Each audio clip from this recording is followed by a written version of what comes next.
오늘은 사무엘상 11장으로 말씀을 전합니다.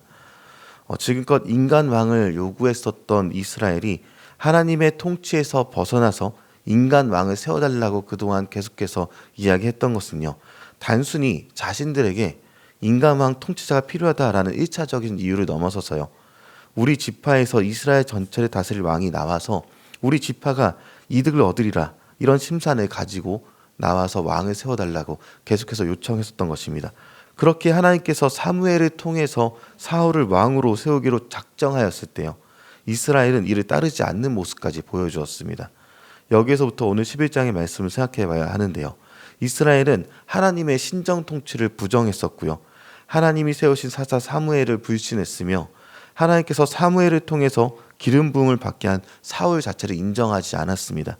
이들의 속마음은 저 작은 베냐민 지파의 누군가가 그들의 왕으로 필요했었던 것이 아니라 자신들의 지파 중에서 이스라엘을 이끌 왕이 필요했던 것이 그들의 속마음이었던 것이죠. 베냐민은 사사시대 말기에 이미 수많은 사람들이 죽어서 힘이 약해진 상태였습니다. 인간 왕을 달라 하는 이스라엘의 각 지파 속의 그 마음에는요, 베냐민 지파는 관심도 없었을 것입니다. 그러나 하나님께서는 이스라엘의 왕으로서 베냐민 지파 중에 사울을 이스라엘의 왕으로 세우신 그러한 일이 생겨나게 된 것이죠. 하나님께서 이 세상을 다스리시고 또 구원하실 때 사용하시는 원칙은 어쩌면 한결같다 여겨집니다. 모세가 약하여졌을 때, 이집트의 권력자로서의 호를 갖고 있을 때 사용하지 않으셨죠. 오히려 그 지위를 잃었고 모세가 양치는 목자의 지팡이를 들고 있는 초라한 모습이 되었을 때 이스라엘의 구원자로 사용하셨습니다. 그리고 신명기 7장 7절에 말씀하기를, 여호와께서 너희를 기뻐하시고 너희를 택하심은 너희가 다른 민족보다 수요가 많기 때문이 아니니라, 너희는 오히려 모든 민족 중에 가장 적으니라, 이렇게 기록하고 있습니다. 이스라엘이 선택된 이유 자체가 수가 적기 때문이란 말 자체가 주는 메시지가 부합한 인물이 바로 오늘 본문의 사울인 것이죠. 그리고 사울의 이름의 뜻은 묻다라는 이름을 갖고 있습니다. 그 이전 사무엘 선지자 이름의 뜻은 듣다였습니다. 하나님은 끊임없이 이스라엘을 향하여 너희는 하나님의 말씀을 들으라 이렇게 말씀하시면서 사무엘을 사사이자 선지자로 보내주셨고요, 이제는 왕을 구하는 이스라엘에게 하나님에게만 물으라라고 하면서 사울이라는 이름의 가장 작은 지파의 한 청년 사울을 왕으로 기름 부어주신 것이죠.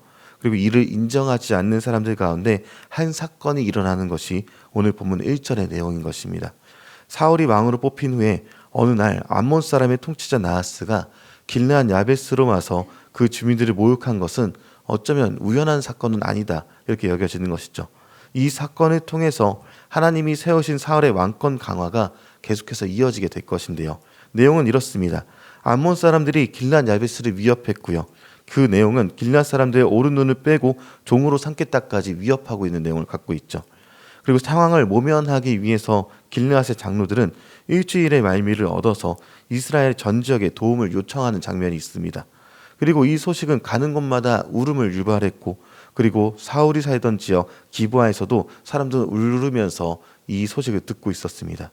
그때 사울이 취한 방식이 있는데요, 소 2마리를 토막을 내서 그 토막을 이스라엘 각 지파에게 보냅니다. 근데 이 장면을 생각해 보면서 우리가 떠오르는 장면이 어디인가 보면 사사기의 장면입니다. 이스라엘에게 있어서 토막난 시체는요, 트라우마격이죠. 사사시대의 어떤 레위인이요, 그의 첩의 시체를 이스라엘 전 지역에 그렇게 보낸 일이 있었고요, 그로 인해서 이스라엘이 연합하여 군대를 몰고 와서 베냐민 지파를 거의 진멸한 일이 바로 여인의 시체에서부터 시작이 되었기 때문입니다. 그래서 토막난 시체는 베냐민 지역 사람들에게 있어서는 금기어다 이렇게 여기 정도였을 것입니다. 그런데 왕으로 세움을 받은 베냐민 지파의 사울 왕이 각 지역으로 토막난 시체, 비록 사람이 아닌 소지만 이것을 보내서 각 지파에 파병할 것을 요구하는 그러한 장면이 그려지게 되는 것입니다. 이스라엘이 베냐민의 사울 왕을 인정하지 않는다 할지라도 이 토막난 시체를 받은 이상 군인을 움직일 수밖에 없는 명분이 생겨난 것이죠. 가장 작은 지파에 아무런 힘이 없는 왕이요, 온 지파를 통솔할 힘이 있는 왕으로서 움직이게 된 상황이 여기에서 일어난 것입니다. 그리고 그렇게 모인 군대의 수가 33만 명이다 성경은 기록하는 것이죠. 그리고 결국 사울은 암몬과의 전쟁을 승리로 이끌어내게 되고요, 백성들의 신임을 얻게 됩니다. 승리를 얻게 되었을 때 백성들 중에 이전에 사울이 왕이 되는 것을 반대하던 자들을 처형하라, 이런 소리가 나오기 시작합니다. 그러나 사울은 자신을 반대했던 사람들도 포용하는 그런 지혜를 보여주게 되는 것이죠.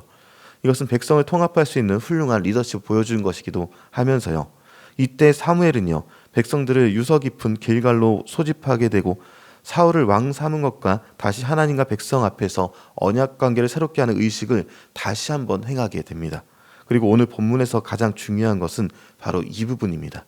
하나님 앞에서, 여호와 앞에서 새롭게 하자라는 부분입니다.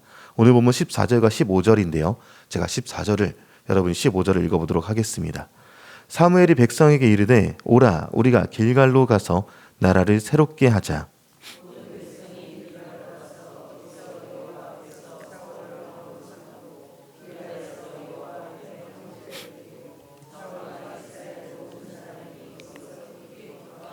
아멘. 네, 사울은요, 자신이 할 수 없을 것만 같았던 이스라엘을 규합한 일에 대해서 도취되어 있지 않았고요, 승리 자체에 도취되어 있지 않았습니다.